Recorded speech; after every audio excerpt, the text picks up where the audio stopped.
കൂട്ടുകാരെ സെലിൻ വ്ലോഗ്സിലേക്ക് സ്വാഗതം. ഇന്നൊരു എളുപ്പത്തിലൊരു സാമ്പാർ ഉണ്ടാക്കുന്നത് എങ്ങനെയെന്ന് നോക്കാം. അതിനുവേണ്ടി ഇത്രയും വെള്ളരിക്ക എടുത്തിട്ടുണ്ട്.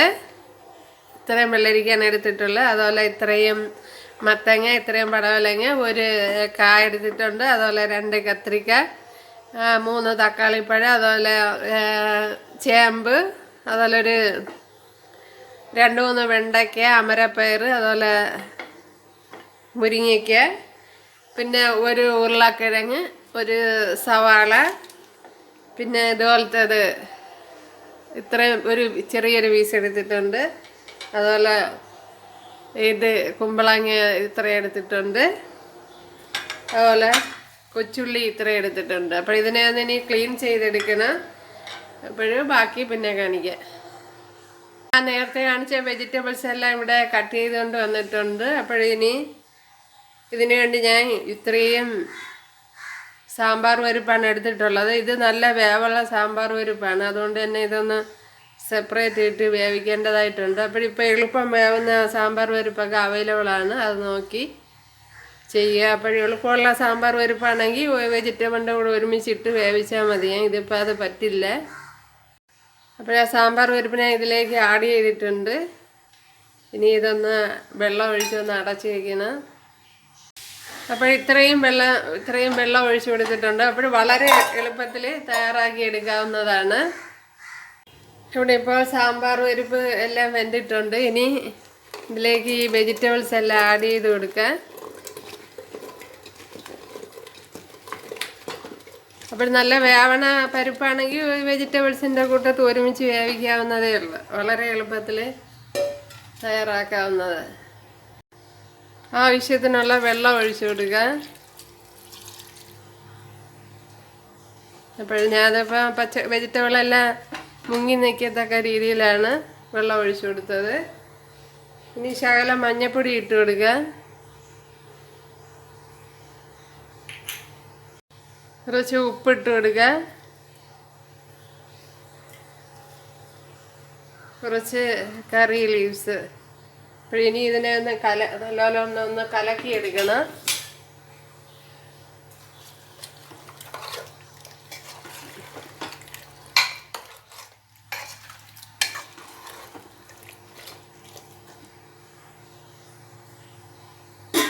ഇനി കുക്കറൊന്ന് അടയ്ക്കാം. ഇതിപ്പം കുക്കർ ഇപ്പോൾ അടച്ചു കൊടുത്തിട്ടുണ്ട്.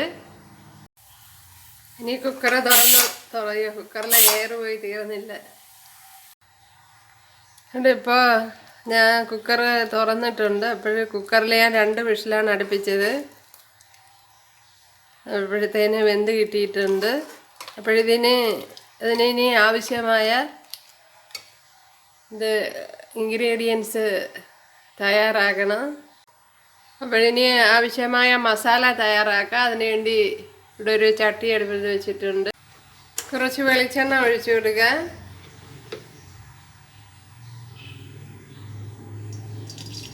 ഒരു ടേബിൾ സ്പൂൺ വെളിച്ചെണ്ണ ഒഴിച്ചു കൊടുത്തിട്ടുണ്ട്.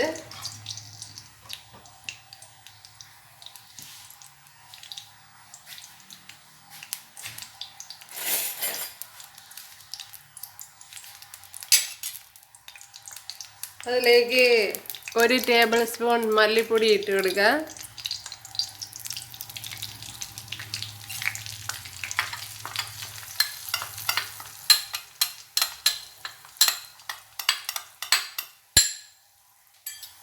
അപ്പോൾ ഞാൻ തീ ഓഫ് ചെയ്തിട്ടിട്ടുണ്ട്. അല്ലെങ്കിൽ പൊടിയെല്ലാം കരിഞ്ഞുകൊണ്ട് പോകും ചിലപ്പോൾ. ഒരു 1/2 ടീസ്പൂൺ മഞ്ഞൾപ്പൊടി ഇട്ട് കൊടുക്കുക.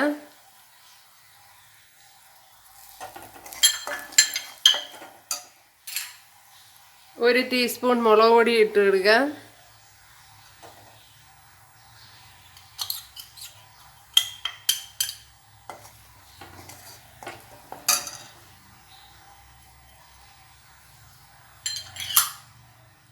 ശകലം കുരുമുളക് പൊടി ഇട്ട് കൊടുക്കുക.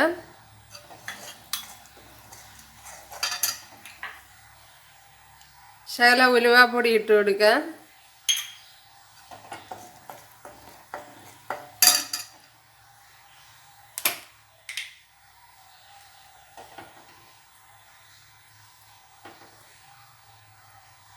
1 ടീസ്പൂണ് കായപ്പൊടി ഇട്ട് കൊടുത്തിട്ടുണ്ട്.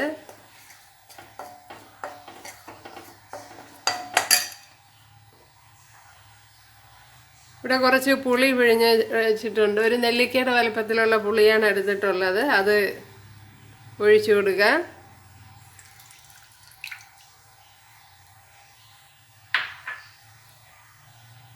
ഞാനിപ്പോൾ തീ കത്തിച്ചു കൊടുത്തിട്ടുണ്ട്.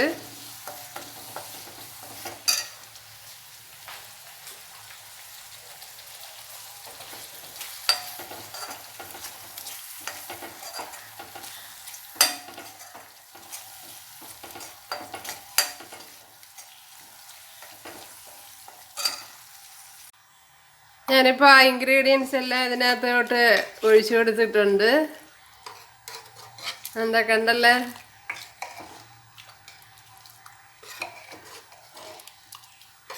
അപ്പോഴിനി ഉപ്പ് നോക്കണം. ഉപ്പില്ലെങ്കിൽ ഉപ്പ് ഇട്ട് കൊടുക്കുക.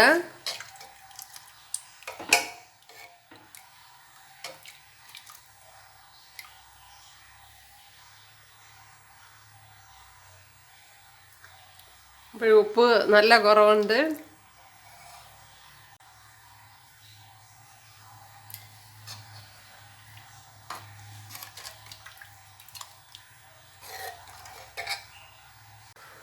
ഒരു ശകലം കായപ്പൊടിയുടെ കുറവുണ്ട്. അത് കുറച്ചുകൂടെ ഇട്ട് കൊടുത്തിട്ടുണ്ട്.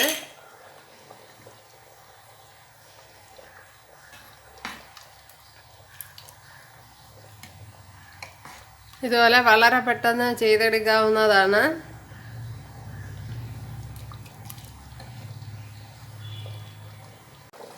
ഇനി കുറച്ച് മല്ലിയില ഇട്ട് കൊടുക്കുക. ഇത്രയും മല്ലിയില എടുത്ത് വെച്ചിട്ടുണ്ട്. അത് ഇട്ട് കൊടുക്കുക.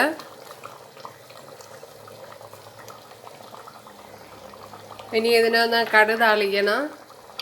ഇവിടെ കടുക് താളിക്കാൻ വേണ്ടി ഞാനൊരു ചട്ടി എടുത്ത് വെച്ചിട്ടുണ്ട്. ഇവിടെ അത് ചൂടായിട്ടുണ്ട്. അതിൽ ഓയിൽ ഒഴിച്ചു കൊടുക്കുക. അപ്പോൾ ഓയിലൊക്കെ അവരവരുടെ ഇഷ്ടത്തിന് എടുക്കുക.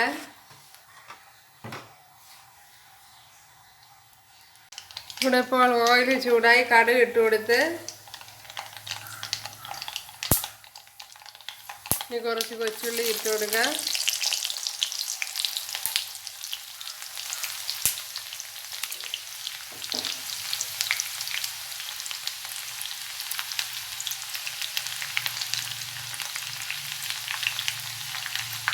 രണ്ട് വറ്റൽമുളക് ഇട്ട് കൊടുക്കുക.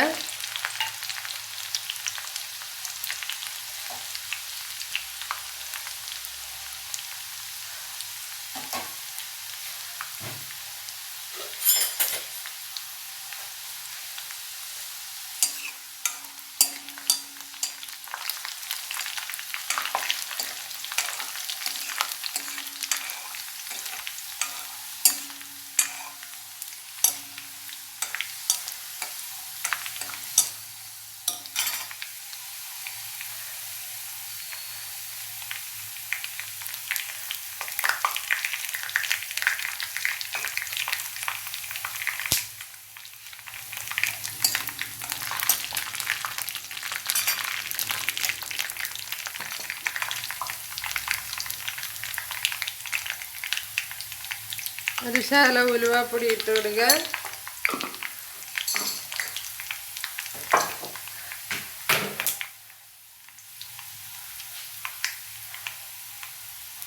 ശകലം മുളക് പൊടി ഇട്ട് കൊടുക്കുക. ഇനി കറി ലൈസ് ഇട്ട് കൊടുക്കുക.